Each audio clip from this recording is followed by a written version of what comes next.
Assalamualaikum warahmatullahi wabarakatuh.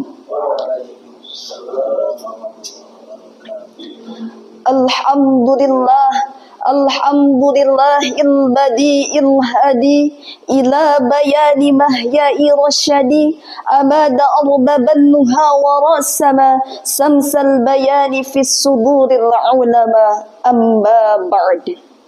Yang kami hormati Dewan Hakim, Dewan Juri yang arif dan bijaksana, semoga selalu dalam lindungan Allah Subhanahu wa ta'ala.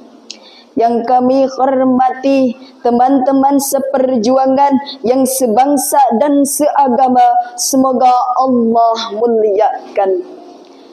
Hadirin, Indonesia adalah kepulauan nan indah, merupakan negara multi budaya. Pluralisme menjadi realita mewarnai bangsa kita yang telah merdeka selama 78 tahun lamanya. Bahkan hadirin, negara kita ini diciptakan oleh the founding offender, tercipta dari berbagai suku, bahasa dan budaya. Namun, bila bangsa kita tak sadar akan buminya, rakyatnya, sukunya, maka tak diragukan lagi bangsa kita ini akan mudah diganggu oleh bangsa lain. Multi budaya akan tergoyah, kemakmuran akan berubah menjadi kezaliman.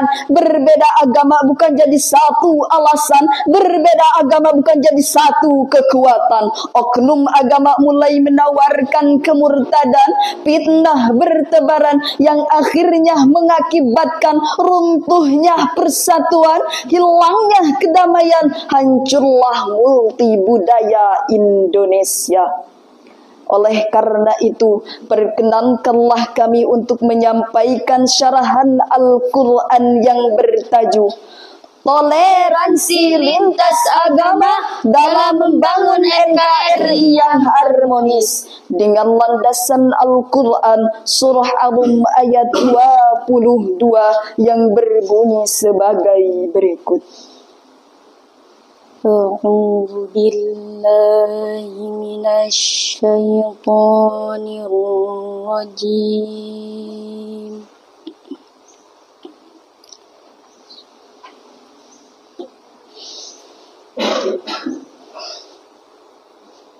Bismillahirrahmanirrahim.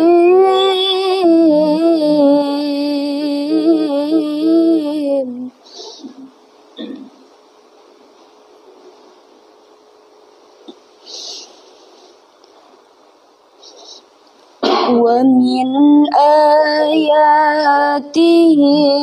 khalqus samawati wal ardi wa ikhtilafu alsinatikum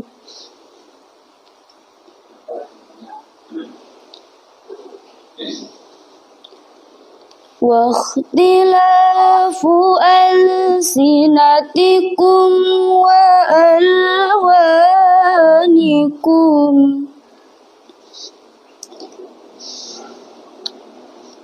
Inna fi dzalika laayatil lil alimin. Aku berlindung kepada Allah dari usikan setan yang terkutuk, dan dengan menyebut asma Allah yang maha pengasih lagi maha penyayang. Dan di antara tanda-tanda kebesarannya ialah penciptaan langit dan bumi, perbedaan bahasamu, perbedaan warna kulitmu. Sungguh pada yang demikian itu benar-benar terdapat tanda-tanda bagi orang yang mengetahui. Tafsir dalam ayat ini menerangkan bahwa tanda-tanda kekuasaan Allah yang lain ialah diciptakannya langit dan bumi dan beragam bahasa budaya kalian. Namun hanya sedikit manusia yang mengetahui bahwa di langit itu tercipta galaksi-galaksi yang sangat banyak.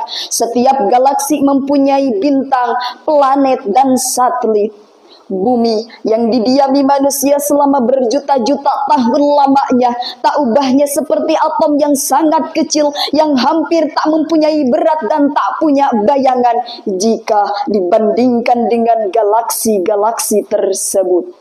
Setelah menyebutkan kekuasaan Allah dari penciptaan langit dan bumi, ayat ini pun merangkan keanekaragaman suku budaya kalian. Di sini Allah menyatakan bahwa Allah secara hak menjadikan manusia terdiri dari berbagai suku, bahasa, dan ras. Ras merupakan satu istilah yang merujuk kepada sistem pengelompokan untuk membuat klasifikasi manusia ke dalam sebuah populasi atau kelompok yang besar, sehingga memiliki perbedaan dalam ciri tampilan fisik maupun dalam bahasanya. Bahasa diduga digunakan manusia sudah sekitar 45.000 tahun sebelum Masehi, dan bahasa di dunia dipercaya berkisar di sekitar angka 6.000 bahasa. Sehingga yang mulia Imam Ibnu Katsir mengatakan dalam tafsir Ibnu Katsir bahwa tanda-tanda kekuasaan Allah yang lain ialah penciptaannya langit dan bumi dan beragam bahasa budaya kalian. Orang dusun basoloko ajo yang bijak umpak moga tambingin imbun daunnya poi tampe batangnya baria tompe babarito. Orang Batak bilang piltik ni hasa pidota batu pinggol anggo piltik ni hata sogodo begyo. Orang Jawa bilang urip aja mung dikanggono jenenge turuti nafsu. Orang Jawa bilang urip aja mung dikanggono turuti nafsu jenenge wong sing pingin mulya mesti kudu soyo. Itu adalah salah satu contoh ragam bahasa kita, bahasa bangsa Indonesia yang semakin menunjukkan atas kekuasaan Allah kepada bangsa kita yang dibungkus dengan Bhinneka Tunggal Ika. Berbeda-beda tetapi tetap satu tujuannya. Hadirin, cuplikan keji kehancuran negara Palestina menjadi memori bagi kita dan menjadi trauma bagi yang mengalaminya. Bagaimana tidak, setiap hari, setiap waktu, setiap jam, bahkan setiap menitnya penjajah itu yang tak lain adalah Zionis Israel. Orang-orang yang di hatinya penuh dendam, orang-orang yang di hatinya dipenuhi dengan hawa nafsu setan, sehingga tegaknya memborbardir, membabi buta manusia-manusia yang tak berdosa, sehingga Masjidil Aqsa menjadi sasaran utama bagi mereka. Percikan darah mereka, tangis dan jerit warga Palestina, hingga anak yang menghembuskan napas di pangkuan sang ibunda dalam sakit tercabutnya nyawa yang diselimuti oleh duka sambil mendengarkan pengingat Allahu Akbar yang diakhiri dengan Inna lillahi wa inna ilaihi raji'un. Itu adalah salah satu contoh dari tidak adanya toleransi beragama yang baik. Lantas, bagaimanakah Islam mensikapi hal tersebut? Sebagai jawabannya telah tercantum dalam surah Al-Hujurat ayat 10 yang berbunyi sebagai berikut. Innamal mu'minuna ikhwatun fa aslihu baina akhawaykum wattaqullah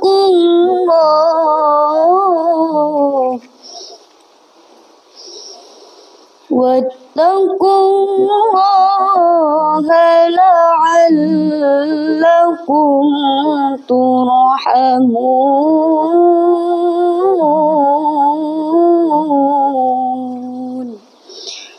Sadaqallahul azim. Sesungguhnya orang-orang mukmin itu bersaudara, maka dari itu damaikanlah kedua saudaramu yang berselisih dan bertakwalah kepada Allah agar kamu mendapat rahmat. Maha benar Allah atas segala firman-Nya.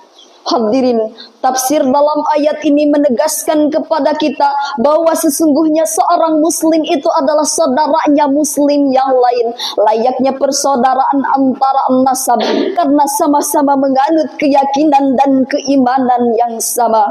Sehingga Nabi bersabda dalam hadisnya, al-muslimu akhul muslimin la yadhlimuhu wa la yaslimuhu wa man kana fi hajati akhi kana Allahu fi hajati ومن فرج عن مسلمين كربة فرج الله عنه كربة من كروبة يوم القيامة ومن ستر المسلمين ستره الله يوم القيامة.